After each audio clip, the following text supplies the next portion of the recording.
bien aimé, c'est le sang qui parle mieux que le sang d'Abel. Amen. Le sang qui parle mieux que le sang d'Abel. Vous connaissez Abel, non? Caïn et Abel. Abel, c'est celui qui a été assassiné par son frère. Lorsque Adam avait eu 2 enfants, on connaît l'histoire. Donc, Caïn et Abel avaient donné des sacrifices à Dieu. Et l'offrande d'Abel avait été acceptée, mais celui de Caïn n'avait pas été accepté. Alors, Caïn, par la colère, a tué son frère, Abel. Et la Bible nous dit que Abel, le sang d'Abel a crié.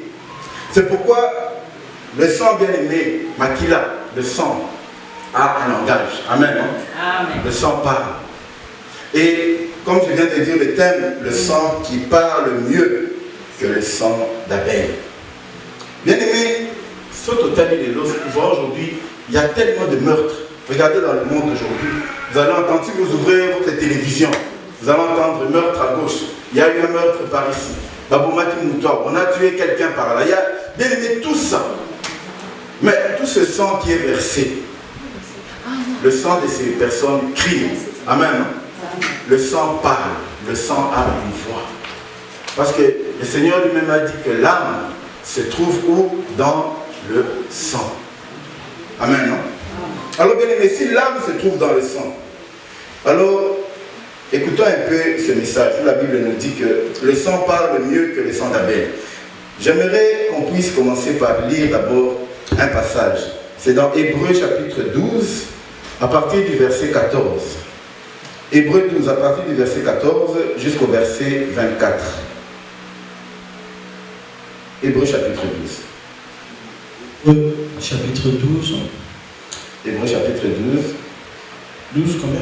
À partir du verset 14 jusqu'au verset 24. 14 à 24. La Bible dit, recherchez la paix, c'est ça? Oui. Recherchez la paix avec tous et la sanctification sans laquelle personne ne verra le Seigneur. Veillez à ce que nul ne se prive de la grâce de Dieu, à ce qu'aucune racine d'amertume poussant des rejetants ne produise du trouble et que plusieurs n'en soient infectés. Amen. À ce qu'il n'y ait ni impudique ni profane comme Ésaü, qui pour un mets vendit son droit d'aînesse. Vous savez que plus tard, voulant obtenir la bénédiction, il fut rejeté, quoiqu'il la sollicita avec larmes, car son repentir ne put avoir aucun effet. 18. Oui. Vous ne vous êtes pas approché d'une montagne qu'on pouvait toucher et qui était embrasée par le feu, ni de la nuée, ni des ténèbres, ni de la tempête, ni du retentissement de la trompette, ni du bruit de paroles, tels que ceux qui l'entendirent demandèrent qu'il ne leur en fût adressé aucune de plus. Amen. Car ils ne supportaient pas cette déclaration. Si même une bête touche la montagne, elle sera lapidée. Et ce spectacle était si terrible que Moïse dit, je suis épouvanté et tout tremblant.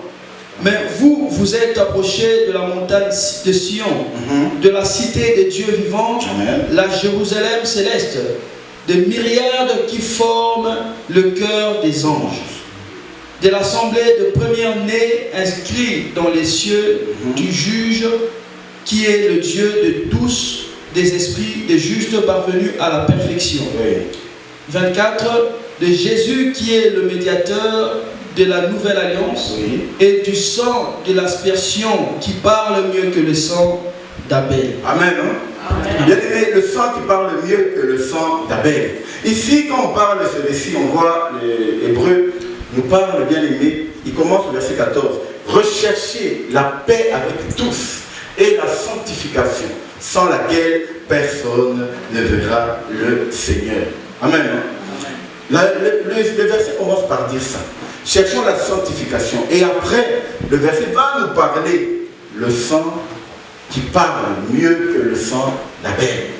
Bien aimé, Pourquoi on parle du sang ici? C'est justement parce qu'on nous demande de rechercher la sanctification et d'abord la paix avec tous. Bien aimé, aujourd'hui, nous sommes aujourd'hui tellement dans des conflits. Les gens sont tellement dans des querelles, tellement dans des conflits. On voit aujourd'hui même des serviteurs, des pasteurs. Oh, pasteur Azan Aram donna pasteur. Pasteur donc celui-là ne discute pas avec l'autre. L'autre est ennemi de l'autre, alors que ce sont des pasteurs, des dirigeants d'église. Ceux qui nous parlent de la foi, la repentance. Amen. Amen. Mais c'est ceux-là qui sont aujourd'hui dans des conflits. Et la parole de Dieu est claire. Elle dit, recherchez la paix avec tous. Amen. Ça veut dire la paix avec tous, y compris tes frères pasteurs, y compris même tes ennemis. Amen. Amen. Même tes ennemis. C'est pas parce que, quand la Bible dit rechercher la paix avec tous, ça ne veut pas dire devenir ami à tout le monde. Ça ne veut pas dire devenir ami à tout le monde. On peut ne pas être ami, mais on demeure dans la paix. Amen. Alors, la Bible nous dit, bien aimé, rechercher la paix avec tous et la sanctification, sans laquelle, ça veut dire sans cette sanctification-là, personne ne verra Christ. Ça veut dire que tu sois serviteur, que tu sois nouveau converti, que tu sois païen. Si tu ne cherches pas la paix avec tous, il n'y aura pas de sanctification. Amen. Amen. Parce que pour être sanctifié, il faut commencer d'abord par rechercher la paix avec tous. Vous savez que Jésus, dans la parole de Dieu, on parle souvent de Jésus avec les pharisiens. Jésus et les pharisiens, ça n'allait pas. C'est quoi? Ils ne s'entendaient jamais. Bon, Jésus n'avait pas de problème avec les pharisiens, mais ils ne supportaient pas ce qu'ils faisaient. Amen. Et malgré ça, il arrivait quand même à recevoir, à parler avec certains pharisiens. Donc Jésus n'avait pas de conflit avec les pharisiens. Il était en paix avec les pharisiens, mais il n'aimait pas ce qu'ils faisaient. Bien aimé, chercher la paix avec tous, ça ne veut pas dire accepter tout ce qu'on vous dit. Être ami à tout le monde. Venir avec, accepter n'importe quel contrat, n'importe quelle alliance. Non. Mais rechercher la paix avec tous. Ça veut dire éviter tout ce qui est des conflits, tout ce qui est des guerres, tout ce qui est de mépris. Parce qu'aujourd'hui, bien aimé, entre même parlons seulement des chrétiens. La façon d'un chrétien va se tomber, comment ils parlent mal des autres chrétiens bien aimés. On se demande si ils sont tous enfants de Dieu, ou alors les autres sont des enfants de Dieu, et ceux-là, c'est un autre peuple. Et pourtant, nous sommes tous appelés enfants de Dieu. Alors bien aimés, pourquoi ces conflits? Hébreu dit, je vais relire, donc rechercher la paix avec tous et la sanctification, sans laquelle personne ne verra le royaume des cieux ou le Seigneur. Veillez à ce que nul ne se prive de la grâce de Dieu. Donc vous devez veiller bien le travail que le Seigneur nous demande. Parce qu'ici on est en train de parler toujours le sang qui crie mieux, qui parle mieux que le sang de Abel. Je vais expliquer le sang tout à l'heure. Mais je veux d'abord vous expliquer que tout ça, c'est lié à notre façon d'être par rapport aux autres. Amen. Amen. Donc il dit, veillez à ce que nul ne se prive de la grâce de Dieu. Donc nous, notre travail, nous devons veiller que mon frère qui est là, ma soeur qui est là, ne soit pas privé de la gloire de Dieu. Vous voyez un peu la mission que Dieu nous donne. Quel travail! Moi, je dois veiller sur la personne qui est en face de moi, que cette personne ne perde pas la grâce de Dieu. Mais comment je peux veiller? En cherchant la paix. Amen. Hein? Amen. Alors, bien aimé, revenons maintenant sur le verset 24 de Jésus. Donc, ça veut dire que l'apôtre Paul nous dit, nous, on n'est pas venus on n'a pas accepté Jésus pour devenir comme des Juifs. Non. Nous sommes Jérusalem céleste, pas terrestre. Amen. Amen. Bien aimé, faisons attention. Lorsqu'on vient au Seigneur, des fois, comment on dit, ils sont devenus des esclaves des serviteurs, des esclaves des églises, parce qu'ils croient que comme j'écris en Jésus dans cette assemblée, je suis, moi, une brebis de JCC, par exemple.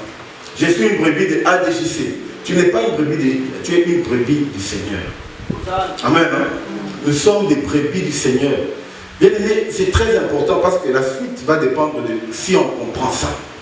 Quand Dieu t'a appelé au Seigneur, tu deviens un enfant de Dieu, un enfant du royaume. C'est pourquoi il dit que tu t'es approché du royaume céleste, de la Jérusalem céleste. Même si tu t'es fait baptiser ici, Même si tu as cru au Seigneur parce que tu as entendu la parole dans cette église, tu appartiens à Dieu. Amen. Bien aimé, très très très important. Et il continue. Vous vous êtes approchés de la montagne des Sion, de la cité du Dieu vivant, de Jérusalem céleste, des myriades qui forment le cœur des anges. Vous vous êtes approchés de l'assemblée des premiers-nés, inscrits dans les cieux. Ça veut dire, l'assemblée des premiers-nés, ça veut dire simplement les enfants de Dieu. Amen. Amen. Quand tu deviens chrétien, tu appartiens à l'assemblée de Dieu, des enfants de Dieu. On nous appelle l'assemblée des premiers-nés. C'est clair, hein? Amen. Donc, vous comprenez que devenir chrétien, ce n'est pas appartenir à une église quelconque. Non.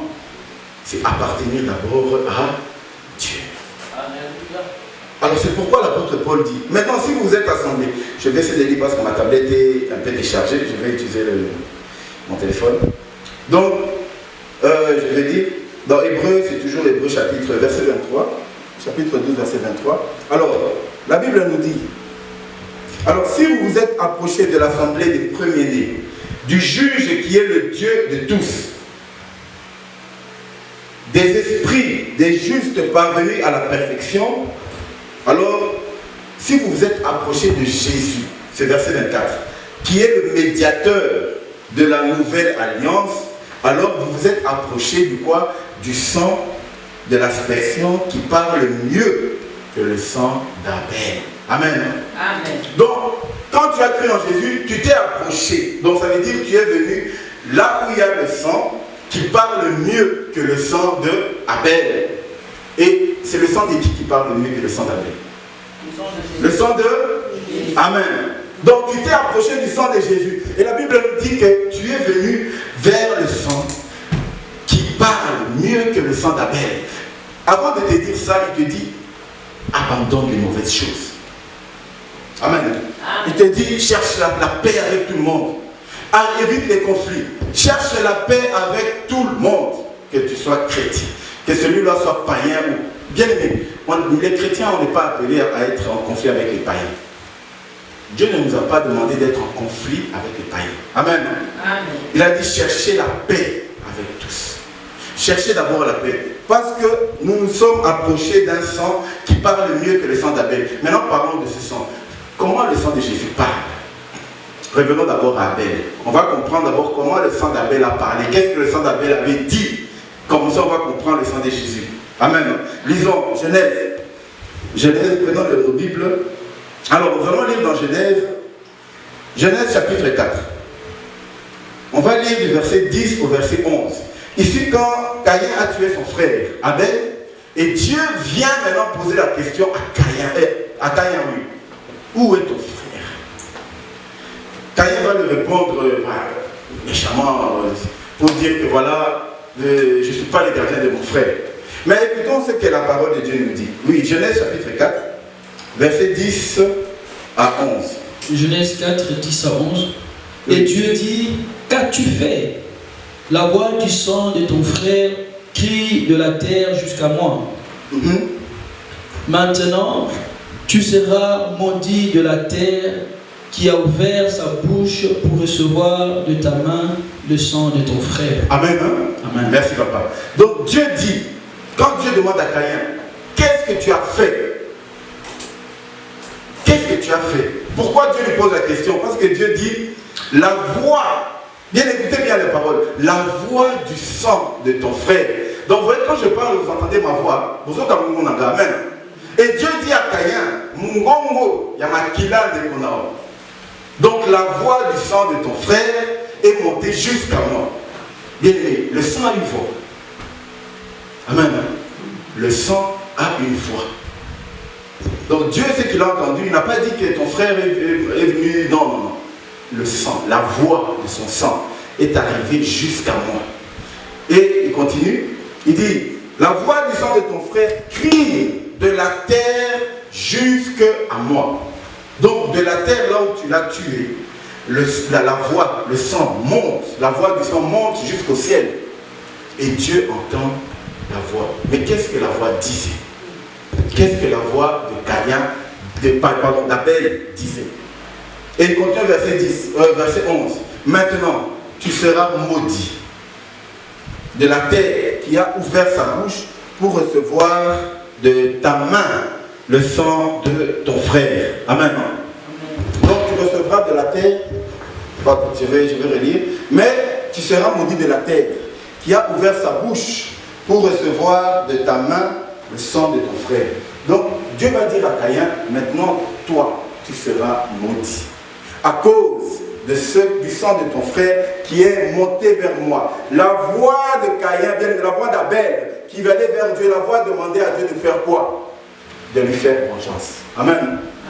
Que Dieu fasse vengeance pour ce qui s'est passé, que Dieu lui fasse justice. Amen. C'est pourquoi Dieu va dire après à Caïn que tu seras maudit pour ce que tu as fait. Il a dit, et d'ailleurs même plus tard, Dieu va dire que personne ne va se venger sur toi, moi-même. Amen. Dieu va dire que moi-même je me vengerai sur toi. Parce que si quelqu'un se venge sur toi, je tuerai cette personne. Mais moi je vais me venger sur toi. Bien aimé, aujourd'hui, vous savez, lorsqu'il y a le déluge, amen, ça veut dire quand le déluge au temps de Noé, toute la famille de Caïn est morte. Donc aujourd'hui, il n'y a aucun descendant de Caïn, aucun. Vous voyez comment Dieu s'est vengé? Il a éliminé Caïn de la surface de la terre. Il n'y a pas un seul au déluge qui a subsisté de la famille de Caïn. Dieu a rasé Caïn de la surface de la terre. Vous voyez? Pourquoi? Parce que le sang d'Abel criait justice. Amen.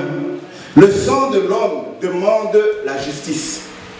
Bien aimé, c'est pourquoi tout à l'heure je vous ai dit, vous voyez aujourd'hui il y a beaucoup de meurtres. Vous allez comme ça, vous voyez des gens, on a tué, Baboumi Moutou, on a fait ceci. Mais tout ce sang-là, qu'est-ce dit ce sang? Le sang devant Dieu réclame justice. Amen. Parce que Abel était juste. Abel n'avait rien fait.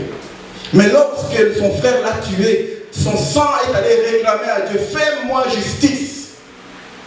Et c'était avec raison. Amen. Parce que Abel avait juste fait un sacrifice à Dieu. Son frère, méchant qu'il était, jaloux qu'il était, abominable lui-même.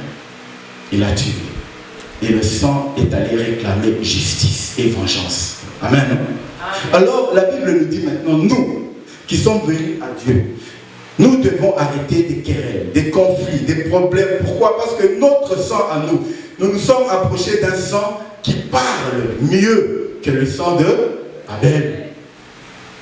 Donc si le sang que nous avons maintenant parle mieux que le sang d'Abel, ça veut dire que c'est le sang de Jésus. Amen. Amen. Mais Jésus, qu'est-ce que Jésus, le sang de Jésus, que dit le sang de Jésus? Qu'est-ce que le sang de Jésus dit?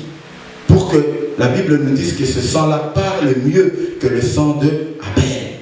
Parce que si on comprend ce que le sang de Jésus dit, nous sommes remplis du sang de Jésus. Amen. Amen. Tel que tu es là, tu es chrétien, tu es rempli du sang de Jésus.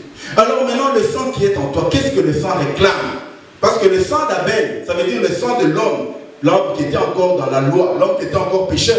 Cet homme, ce sang-là réclamait vengeance. Venge-moi, fais-moi justice, venge-moi Seigneur, venge-moi.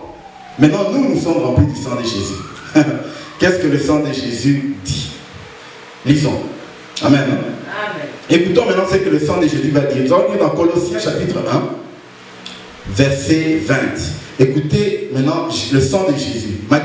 Qu'est-ce que le sang de Jésus réclame? Colossiens chapitre 1 et au verset 20. Qui c'est qui a écrit Colossiens? L'épître Colossiens, c'était l'apôtre Paul. Amen. Amen. Colossiens 1, verset 20. Verset 20. Ou bien on peut commencer à partir du verset 19. Sorry. Donc Colossiens, l'épître Colossiens, chapitre 1. Oui, sorry. Oui. En fait, j'avais sélectionné que le verset 20. Oui. Un instant. Voilà. Si je peux voir 19 ici. Bref. Colossiens. Excusez-moi. Hein. Oui, lisons. Un petit problème technique. Tout le monde a trouvé Colossiens, chapitre 1, à partir du verset 19 à 20. Disons. Il y a un petit problème technique chez moi. Colossiens, ça y est. La Bible dit, Oui. car Dieu a voulu que toute plénitude habitât en lui. Oui. Il a voulu par lui réconcilier tout avec lui-même, tant ce qui est sur la terre que ce qui est dans les cieux. Attendez un peu, attendez un peu. Donc Dieu, la Bible dit qu'il a voulu réconcilier tout avec lui. Amen. Dieu bien, écoutez bien. Dieu a voulu réconcilier parce que n'oubliez pas que Dieu était ennemi de l'homme après le péché d'Adam. L'homme était rejeté de Dieu. Et Dieu qui revient. Maintenant, Dieu veut se réconcilier avec l'homme qu'il a créé. Amen. Amen. Dieu, il est un Dieu d'amour. Il dit, même si celui-là a péché, mais c'est quand même mon fils. Je vais me réconcilier avec lui. Alors, il a voulu réconcilier tout le monde avec lui. Mais par quel moyen il a réconcilié? Oui, papa, continuons. Il a voulu par lui réconcilier tout avec lui-même, Oui. tant ce qui est sur la terre Oui. que ce qui est dans les cieux. Dans les cieux. En faisant la paix par lui, Oui. par le sang de sa croix. Par le sang de la croix. Amen. Bien aimé, le sang de Jésus, c'est un sang qui venait pour faire quoi? Pour réconcilier, pour pardonner, et puis réconcilier, pardonner, réconcilier. Amen. Si Dieu nous a réconciliés avec lui, ce n'est que par le sang de Jésus. Donc quand Jésus est mort sur la croix, le sang de Jésus ne criait pas comme le sang d'Abel. Le sang d'Abel criait, fais-moi vengeance. Mais le sang de Jésus dit, je pardonne et je réconcilie. Amen. Je vous pardonne et je vous réconcilie. Bien aimé, le sang de Jésus, c'est un sang qui vient réconcilier. Qui vient mettre le pardon au-dessus. Amen. C'est Dieu lui-même qui peut venger. Mais si toi, ton sang ne fait que réclamer vengeance, alors tu ne veux pas pardonner les autres. Tu ne veux pas te réconcilier avec les autres. Parce que dans ton cœur, tu dis, Seigneur, tu dois me venger. Et vous voyez même aujourd'hui, il y a des chrétiens. Les chrétiens, nous sommes forts. Hein? Quand il faut appeler le feu pour détruire les autres, on est fort. Que le feu ne brûle, que le feu ne consume. Là, on vient avec des prières comme ça ici. Venons, on va prier, on va consumer nos ennemis. Allez, là. Tout le monde, vous savez, dans ce genre de prières, ça fait toujours rire dans l'église. Dans l'église, même si les gens ne priaient pas, ou bien les gens dormaient, si seulement tu dis, maintenant nous allons envoyer le feu. Vous allez voir, même celui qui dormait, il se réveille. Il commence à brûler. Amen. Bien aimé, c'est le corps, le cœur de l'homme. Le cœur de l'homme, le sang d'Abel qui crie encore à nous. Amen. Amen. Le sang d'Abel qui crie. Le sang d'Abel qui crie vengeance. Même si tu n'arrives pas à le dire comme ça, mais ton sang est en train de réclamer vengeance. Amen. Amen. Alors le Seigneur te dit, non, attention. Nous ne sommes pas appelés à crier comme le sang d'Abel. Nous avons un sang qui parle mieux que le sang d'Abel. Et le sang qui vient pour amener la réconciliation, le pardon. Bien aimé, si tu es chrétien et que tu vois que tu n'arrives pas encore à pardonner, demande-toi, tu as encore quel sang? Le sang d'Abel ou tu as le sang de Jésus? Amen. Amen. Puisque le sang de Jésus va te donner de pardonner, de te réconcilier. C'est pourquoi la Bible nous a dit, on vient de lire, que le Seigneur nous a réconciliés avec lui. Bien aimé, Dieu n'avait... Vous savez, Dieu, que les hommes existent ou pas, il reste Dieu. Amen. Qu'il y ait les anges ou pas, il reste Dieu. Qu'il y ait l'univers ou pas, ou qu'il y ait le soleil ou pas, Dieu reste Dieu. Donc ça veut dire, Bisotos à la tête, Dieu est Dieu. Il n'a pas besoin de l'homme pour être Dieu. Amen. Amen. Donc Dieu pouvait nous laisser aussi. Il pouvait nous laisser dans cet état. Il nous rejette et il nous abandonne. Mais par son amour, amen, par son amour, Dieu attendait seulement une chose, que Christ meure sur la croix. Il avait besoin de ce sang, le sang qui va couler sur la croix, le sang du pardon et de la réconciliation. Jésus, on l'a cloué sur la croix. Sur la croix, il dit, Père, pardonne-les, parce qu'ils ne savent pas ce qu'ils font. Amen. Bien aimé, alors qu'il savait très bien ce qu'il faisait. Mais comme le sang de Jésus, c'est un sang qui pardonne. Bien aimé, enfants de Dieu, nous sommes appelés à savoir pardonner. Pourquoi pourquoi Kangi Mutunamote Mano pendant des années. Tu es toujours en train tu as retenu quelqu'un dans ton cœur. Et la Bible nous dit chercher la paix et la sanctification. Sans la paix, d'abord la paix et puis la sanctification. Parce que la sanctification, c'est le fait d'être pur. Être pur, même dans ses pensées. Amen. Si les pensées ne sont pas pures, tu cherches la sanctification, mais tu n'as pas cherché la paix. Dieu te le redemandera. Amen. Il te demandera, c'est lui qui a dit, ce n'est pas moi. Amen. C'est la parole de Dieu. Alors arrêtons bien aimé de nous dire que non, que le sang réclame toujours vengeance. Bien aimé, Dieu sait se venger mieux que nous. Amen. Vous avez vu avec Caïn, il a eu des enfants, des petits-enfants, il a eu plusieurs générations. Après 14 générations de Caïn, Dieu a éliminé toute la famille de Caïn. 14 générations après. Vous imaginez 14 générations, c'est combien de personnes? Donc, dans l'union, Dieu s'est vengé d'Abel. Lui-même a éliminé Caïn de la surface de la terre. Et toi, tu penses que Dieu ne peut pas te venger. Alors, tu es là en train de réclamer toujours vengeance. Et là, il y a quelque chose qui va lui arriver. Parce qu'il m'a fait du mal. Il y a quelque chose qui lui arrivera. Bien aimé, attention. Le Seigneur ne nous appelle pas à la vengeance. Le Seigneur nous appelle à la réconciliation. Amen. Dieu ne te demande pas, deviens ami avec ton ennemi. Non.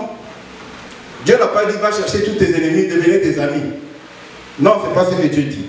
Mais Dieu dit, n'aie pas de problème avec ton frère. Ne cherche pas de problème avec ta soeur. Aujourd'hui, il y a des églises où on ne peut même pas mettre les pieds. Tu ne peux pas aller dans une église parce que ce pasteur-là ne t'aime pas. Tu ne peux pas aller dans un lieu parce que là-bas, on ne t'aime pas. On te maltraite. Il y a des gens que tu ne peux pas recevoir chez toi. Parce que il y a des gens qui ne peuvent pas mettre les pieds dans ta maison parce que tu es en conflit, parce que tu ne veux pas lâcher. Tu ne veux pas lâcher l'histoire. On a parlé de moi. Et alors, on a parlé de toi, oui. Et Jésus qu'on a crucifié. Toi, on a parlé de toi. Je ne veux plus dans ma vie, je ne veux plus. On a parlé. Et Jésus qu'on a crucifié. Amen. Il y a Jésus qu'on a crucifié. Est-ce que tu penses vraiment que toi, ta souffrance, elle est pire que ce que Jésus a subi pour toi? Et lui qui a demandé de pardonner.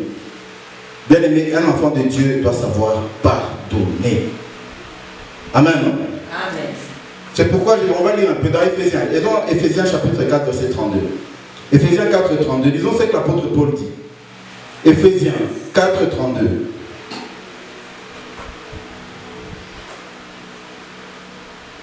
Éphésiens chapitre 4, verset 32. Oui. Éphésiens 4, 32. Oui. Il est dit, soyez bons les uns envers les autres, oui, compatissants, vous pardonnant réciproquement, comme Dieu vous a pardonné. Amen. Amen. Hein? Amen. La Bible dit, soyez bons.